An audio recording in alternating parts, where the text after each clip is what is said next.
চিকুকে টেম করানোর প্র্যাকটিস চলছে এবং এই প্র্যাকটিসের জন্য আমরা নিয়েছি হচ্ছে তুলসীর পাতা।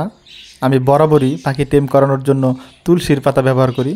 যেহেতু বড় পাখিকে এই তুলসীর পাতা ব্যবহার করে আমি টেম করেছি, সো ইনশাল্লাহ আমি ছোটো পাখিকেও এই তুলসীর পাতার মাধ্যমেই টেম করব। বাকি খাবার তো আমি দিবই, কিন্তু আমি টেম করার হাতিয়ার হিসেবে ব্যবহার করব হচ্ছে তুলসীর পাতা। আর আমি বলে রাখি যে তুলসীর পাতার প্রতি বাজিকার পাখি অনেক বেশি দুর্বল থাকে। তো আপনারা যারা পাখি টেম করতে চান, বড় পাখি অথবা ছোট পাখি, অবশ্যই এই তুলসীর পাতা দিয়ে ট্রাই করবেন। আমি তুলসীর পাতা নিয়ে চিকুর কাছে গেছি এবং চিকু প্রথম দেখাতেই কিন্তু তুলসীর পাতা খাওয়া শুরু করছে। প্রথমে একটু হয়তো সে এই পাতাটার ঘ্রাণ নিছিল, হ্যাঁ, এরপরে সে শিওর যেটা খাওয়া যাবে সে খাওয়া শুরু করছে। এবং একবার যখন খাওয়া শুরু করছে, এরপরে তাকে আর ডাকতে হয় না, শুধু দেখাইলেই হয় যে আমার হাতে তুলসীর পাতা আছে এবং সে উড়ে আসে।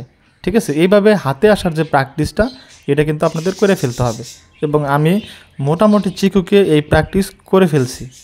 আর দেখুন ভিডিওতে সে কত সুন্দর করে আমার হাতে আসে, হাতে বসে বসে এই তুলসীর পাতা খায়। ঠিক আছে, সো আপনারা চাইলে এই পদ্ধতিটা অবলম্বন করতে পারেন।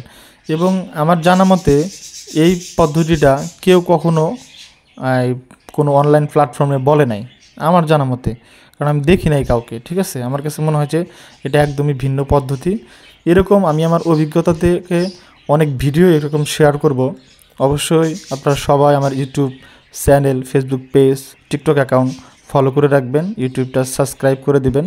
এরকম পাখির সম্পর্কিত, পাখির চিকিৎসা সম্পর্কিত বিভিন্ন ধরনের ভিডিও পাবেন, যা আপনাদের অনেক বেশি কাজে আসবে। আজকের ভিডিও এ পর্যন্তই। দেখা হচ্ছে পরবর্তী কোনো এক্সাইটিং পাখি সম্পর্কিত ভিডিওতে। সে পর্যন্ত সুস্থ থাকুন। আসসালামু আলাইকুম।